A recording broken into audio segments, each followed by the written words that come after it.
Hi, welcome again, everyone, to another business financial analysis video with myself, Moeed Amin, and my colleague, Ted Wayman. Today, we are looking at Biome Technologies. So quick introduction into Biome Technologies. They essentially have two arms of the business. The first arm is Biome Plastics. So that is essentially bioplastics, and as they say, they're challenging the dominance of oil-based polymers. So in principle, a great thing. And the second arm of the business is called the Stenelco RF Technologies, or radio frequency technologies. So we're going to dive into the financial statement here. But before we do so, two things. First, don't forget to like, share, and subscribe, especially if you requested for us to analyze a particular company for you. You'll get notification of that, as this person did for Biome. So Hamia, hopefully I pronounced the name correctly. Here is your video. Share price we're going to dive into later on, so stick around for that. It had a massive peak and then a big drop, and it's kind of stayed at that low there. However, that's over the period since 1999, and we will kind of zoom in and look at the past year growth, which actually it's almost doubled. So worth looking at later on, so stick around for that. So let's dive straight in. Ted, what have we found for everyone here? And, let's share with everyone. Absolutely. So welcome, Moeed. Good to see you. So yes, thank you very much indeed.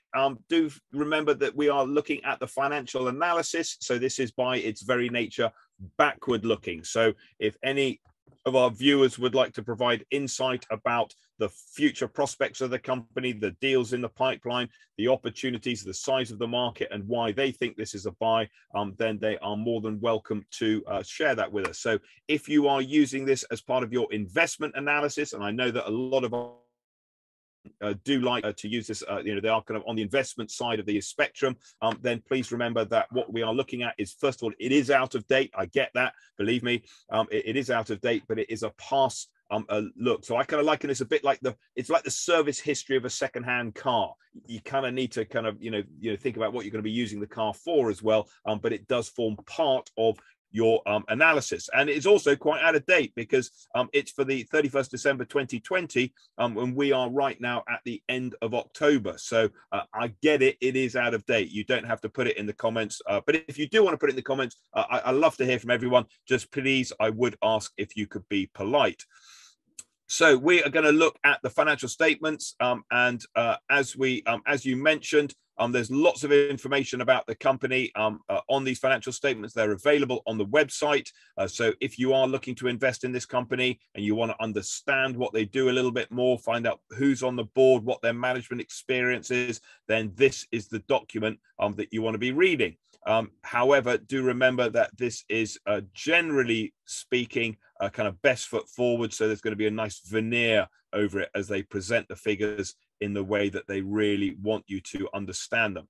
Here's the audit report. And then finally, we get into the actual financial statements, and that's what we're going to be looking at. And of course, you can see the remuneration of the board and where your hard-earned cash is going in terms of their hard-earned cash.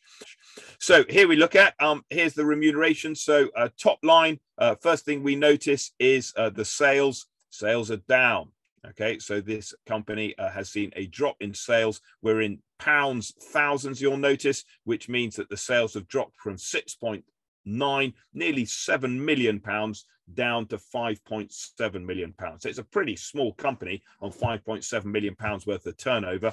I mean, really, in a listed sense, a really small company. And it's fallen. However, while the sales have fallen, oh dear, look what has happened here. The cost of sales have increased.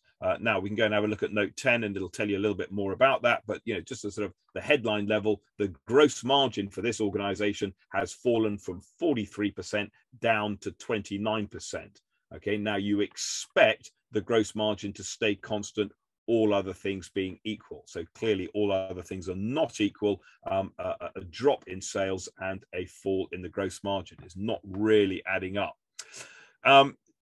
little bit further down, we've got the operating expenses. So these are the costs of running the business. And you'll notice that the cost of running the business exceed in both instances the gross profit, which means that they are making a loss from operations. Okay, so they are trading profitably, but they are operating at a loss. And for any business, you can't operate a loss forever because you will go bust.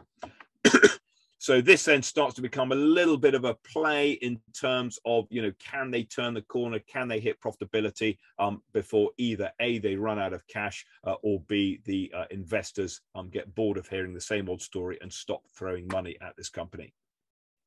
Finance charges, pretty small, suggesting they probably don't have any debt. This is probably related to finance leases. So, rather than buying their desks, they lease their desks, buying their computers, they lease their computers, and that's where the interest comes in there. And there's a positive tax because they're making a loss. They're managing to get some tax refunds. Okay, so not the healthiest profit and loss account for an organization. If we look at the statement of a financial position, this is the balance sheet. What we see is the non-current assets a little bit down from the previous year, probably suggesting that there's a little bit of investment going on, but the depreciation of the asset is greater than the investment. Again, that's not sort of a long-term sustainable picture. We see the current assets have also fallen a little bit.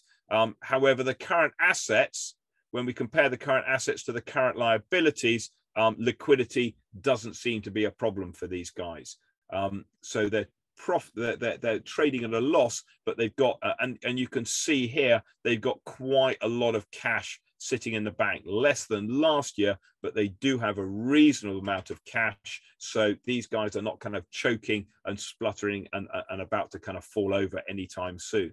So the net assets is positive. They've got a nice positive balance sheet. However, it has fallen since last year because of that trading loss. Looking at the equity, we notice the equity. So you'll notice the share premium. So the equity, this is the investment by the shareholders, has increased during the year. So these guys have been raising funds. So part of their survival plan is to issue more shares in order to raise additional capital in order to invest in the business. Okay, so again, that's one of the reasons for companies like this listing.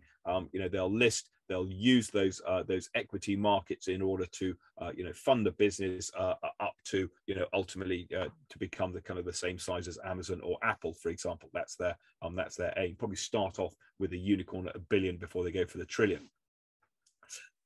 Retained earnings, interesting enough, retained earnings is down, but the fact that it's positive means that this company has been profitable in the past. So it has a history of making profits. So it's not been loss making all the time. So if you look at Tesla's accounts, for example, you'll see a big negative retained loss effectively on their balance sheet because they started off, they made a loss and now they started to make a profit. These guys have been making a profit, but are now making a loss. And obviously their challenge is to turn that back around and go back to making a profit again. This is just a notice that what we were looking at is the group balance sheet. They've also given me the company balance sheet. I'm not so interested in that because if you're a shareholder, you're a shareholder in the whole group. Movement in equity, not a lot going on in there. So there's no dividends being paid. There's no share buybacks. So I'm going to scoot over that to the cash flow.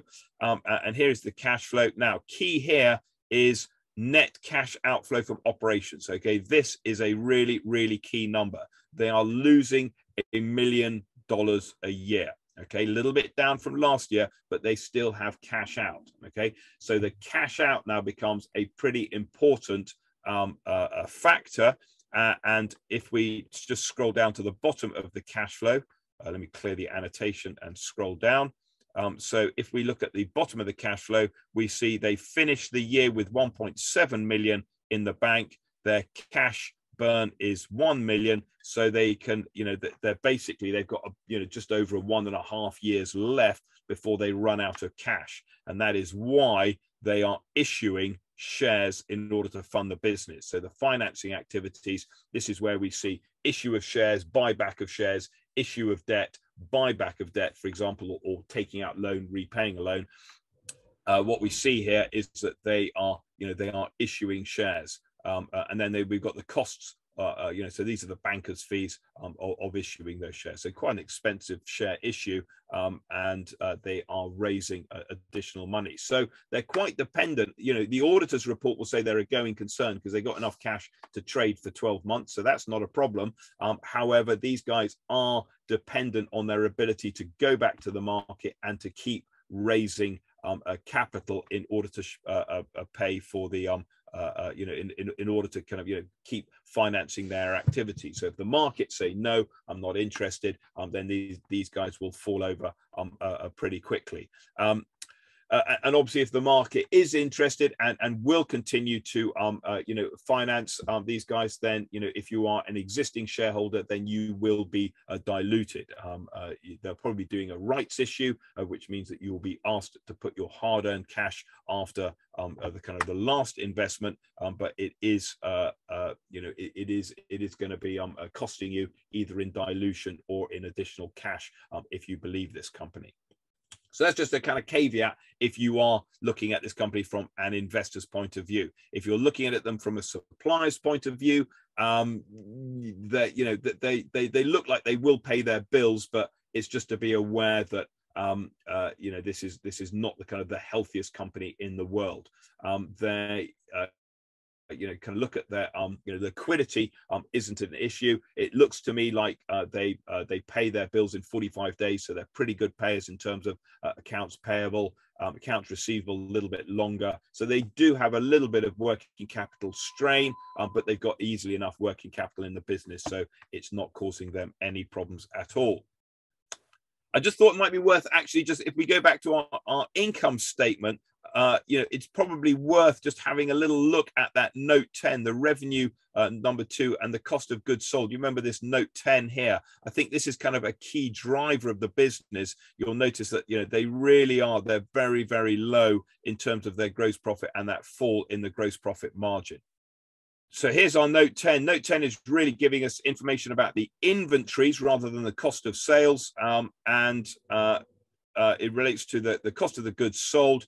And you'll notice there's no real kind of additional information in the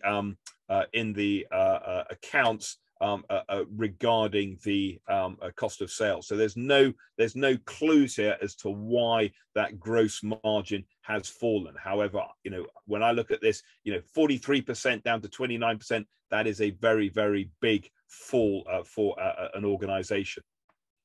So there's the financials. So what's our conclusion?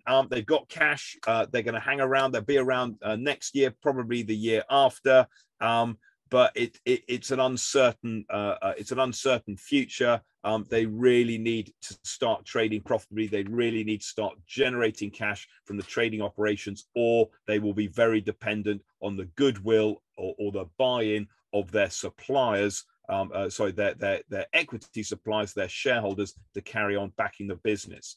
So here is the organization. And I don't know the history of these guys at all, but you can see in 2006 something happened, and suddenly these guys were definitely the ones to buy into.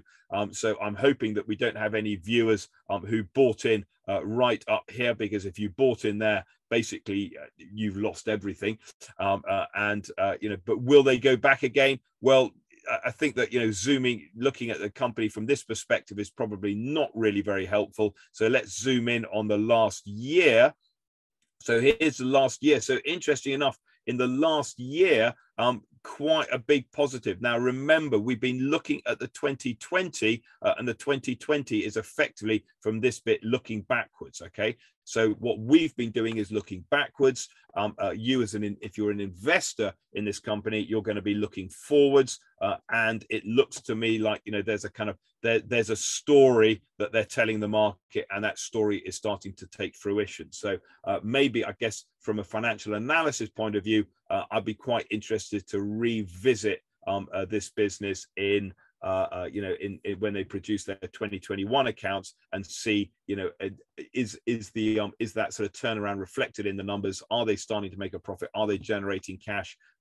Is this company kind of starting to bear fruition? As you mentioned, this is a pretty exciting a part of the business, especially with COP26 on the horizon. But in terms of the market cap, it's only a 15 million pound company. It's a pretty small company. The net assets, if you remember, were about 3.9 million. So there's a reasonable amount of goodwill. It's 276% premium to its net asset value. I'm not sure that necessarily gives us any kind of real insight. 3 times sales. So it's not an expensive company. I think that if you're investing in this company, you're investing in the story. It's not a complete basket case from a financial perspective, but it's not the strongest balance sheet, because they will, I think, have to go back and raise more capital, but I may be wrong. Yeah, interesting one. And anyone that's knowledgeable in the bioplastics industry or in the radio frequency technologies industry, we'd love to hear from you and hear your thoughts on there. So do leave a note in the comment section, and as always, like, share, subscribe. If you have a company that you would love for us to analyze, whether you are thinking about investing in them and you want to look at our analysis on their finances, or if you're thinking about selling to that particular company and you want us to give you some insights in there, then do leave a note and request in the comment section below. So until the next video, thank you, everyone. Thank you, Ted. Okay, good to see you, Moeed. Catch you later.